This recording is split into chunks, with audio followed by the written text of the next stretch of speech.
Tonight on a CBS special.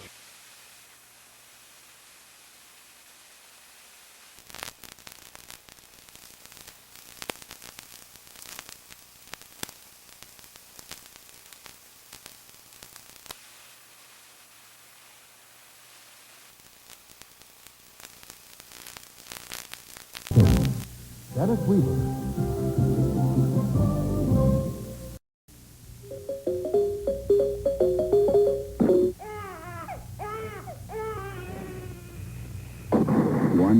Children in this country are abused every year. 1 million. And if that isn't enough to make your head spin, 2,000 of them will die. And that's 2,000 too many. So if you know of an abused child or you yourself are a parent in need of help, call us, because you can put their lives back together again. Here's a bulletin from CBS News. The incident was this. 3 bullet shots were heard to ring out. Bullet wounds were seen to be in his... Ladies and gentlemen, we interrupt this normal program with a news flash. Today, tragedy has struck at the EMI studios. Apparently, the normal camaraderie that occurs between Dave Seville and the Chipmunks has turned violent. We have this excerpt of an audio that was picked up during one of their recording sessions. Because of the graphic nature of this, only audio will be presented. We can hardly stand the wait this Christmas, don't be late. Alright, come on, let's go. We'll take it from the top, Dave. Like when there's an intermediate there. Alright, let's start with the music again. Look, Dave, I've had it with you. We tried everything to get this record recorded. Every single time we start arguing about this, I'm really fed up with it. Look, Alvin, I mean, if you're not happy, there's the door. Get out, okay? Because, I mean, we're here to make money, and we're not here to argue about what you want to be recorded on the record and what we know has to be recorded. So that's the way it is, huh, Dave? It's either your way or the highway, huh? Okay, listen, this is the control room. Let's cut out that arguing, alright? Let's get on back to recording. We gotta get this thing done. You know, we're on a tight schedule, Alvin. So let's just do it the way Dave says. Very good, Simon. Naturally. You were smooth, Theodore. Alvin, you were kind of flat. Watch it. Alvin? Alvin! That takes care of you, Dave. According to eyewitnesses, Alvin continually shot until all the bullets in his gun were gone. He's right now being incarcerated at a local county jail. If we get any new information, status of whether he's dead or not. Here's a bulletin from CBS News. Ladies and gentlemen, we are here live talking with Alvin. They have placed him into a holding cell, and they aren't permitting us actually to take pictures. But I'm recording these conversations for the benefit of those who are interested in knowing Alvin's reasons. Alvin, this is David Carter for CBS News. Can you tell us, please, why did you do this? Why did you shoot at Dave Seville? Hey, get that microphone out of my face. I am not answering any questions until I have my attorney here. Come on now, Alvin. That's not a legitimate reason. You gotta give us more facts. What is this all about? I mean, did you guys just have some kind of a constant bickering problem, or is it just spur of the moment feeling that you just hated his guts and didn't want to be around him anymore? What's the point of it all? Did you hear me? Get that microphone out of my face! Well, folks, I don't know what else to tell you. It sounds like to me that Alvin is just being uncooperative. The police department have told me as well that they've asked him several questions, and he's saying the same thing. He don't want to talk to nobody. He ain't going to talk to anybody until he gets his lawyer. Look, pal, I've told you before, I ain't talking to nobody until my lawyer tells me to. Well, we'll keep on top of this, and possibly later on we may be able to talk with Simon and Theodore about possibly what they saw coming at the moment that he shot the fatal shots at Dave. At least at this point, we don't know if he will survive, if he'll be able to get through this massive surgery that the doctors are saying that he's going to have to undergo. But we'll keep you updated. We'll take it right now back to New York studios and Walter Cronkite. Walter? Yeah, so just take a hike. Oh, here comes the doctor. Just a moment. Doctor, how is Dave? Is he going to make it? Yes, his vital signs are very good. We have very high hopes that Dave will make a full recovery. I've got to get back in. Thank you. Well, ladies and gentlemen, you've just heard it live. His doctors are saying that apparently Dave isn't severely injured to the point that it was a life-threatening event. He has quite a long ways to go, we know, but this is very encouraging news to anyone who is fans of the Alvin and the Chipmunks group, that their band leader, Dave Seville, is apparently going to make a full recovery.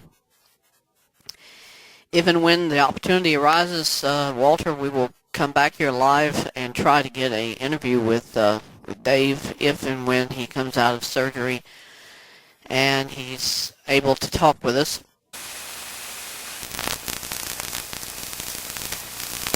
This is David Carter for WCBS, and we're in Hollywood, California at the present time to do an interview today with Dave Seville.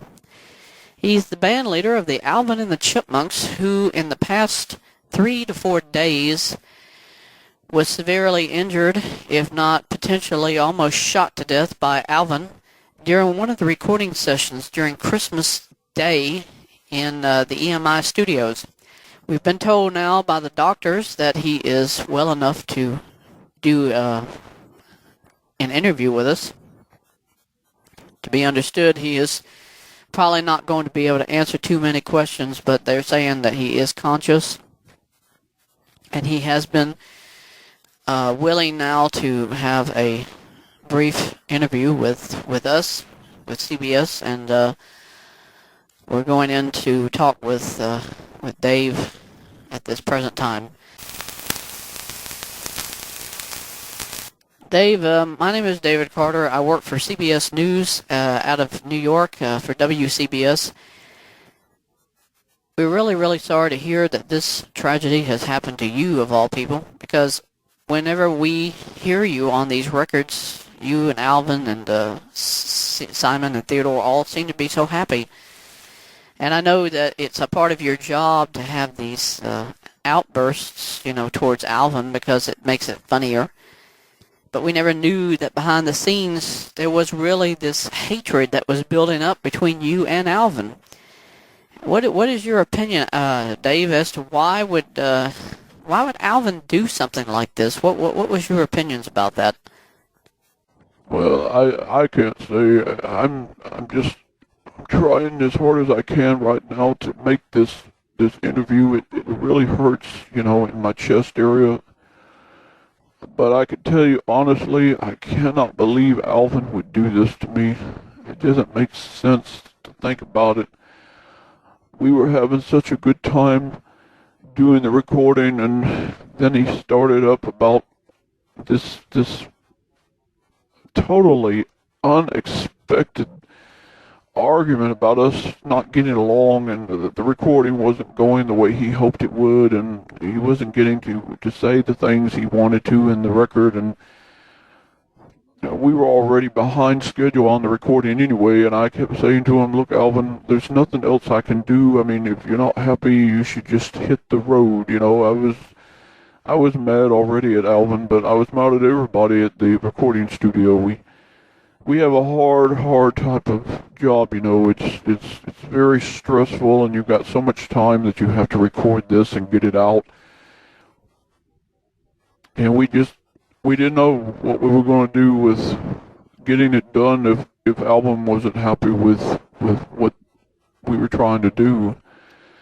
And then he pulled the gun. I just could not believe it. I tried to duck, and he did it at the worst moment. I was just screaming like we normally do, and then the gunshots came out. You know, I was just shocked. I mean, and then I knew I'd been hurt really bad, and I went to the ground, and there was Alvin continually shooting at me, and I was immobilized. By then I was unconscious.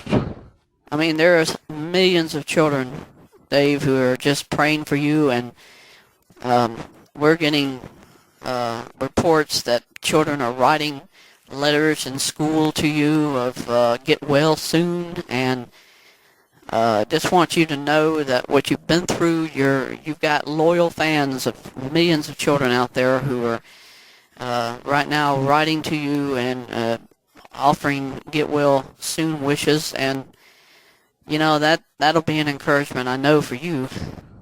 Yes, it is. It's good to know that what we've done in the recordings of Alvin and the Chipmunks has been such a blessing to so many children, to little girls, to little boys in America.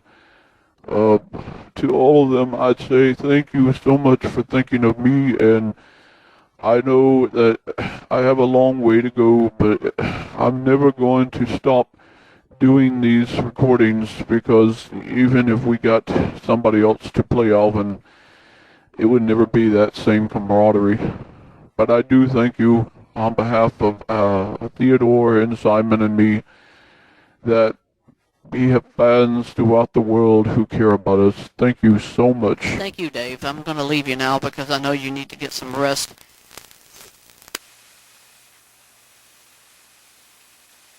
Look, pal, I know I've got fans, and all I'm going to say is this. Dave just drew over the line. When we came in, he was already complaining, and he was in my face screaming about we've got to do this recording session on time, and there's no other way to do it except to be the way he wants. Come on now, Alvin, that's still not an answer, though. I mean, you had to have some sort of a psychopathic need to lunge out at Dave like that, to shoot him.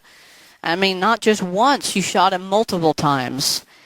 I mean, doesn't that show preordained to do this? I mean, you knew you were going to shoot Dave. You had the gun somewhere on the premises of EMI when you did this. What else can I say, pal? I mean, we did the best we could with what we were doing. And I'm only going to say this once. You don't know what goes on in that recording session. You don't know the kind of stress and the pressures that we have to go through. And I tell you this to all the fans. Dave Seville is a jack. I think he doesn't care about anybody except the money. And you can hear that. You can hear that in the recording on the day that I shot him. He was upset from day one about it. Yelling at me, screaming at me. And then you hear it in the recordings up until this point. Dave Seville cares about money. He doesn't care about anything else. Don't care about the children who listen to his records. Don't care about anything for morality. If he did, he wouldn't be screaming in my face all the time, would he? He wouldn't be saying, Alvin! Whatever your philosophies are, Dave, Alvin, I can only say this much to you. America has loved the Chipmunks. They've loved you. They've loved Simon. They've loved Theodore. They've loved Dave. And all of this hate that's built up. I mean, whatever it was, whatever it is, whatever it will be, you have to come to terms with what it's about, Alvin.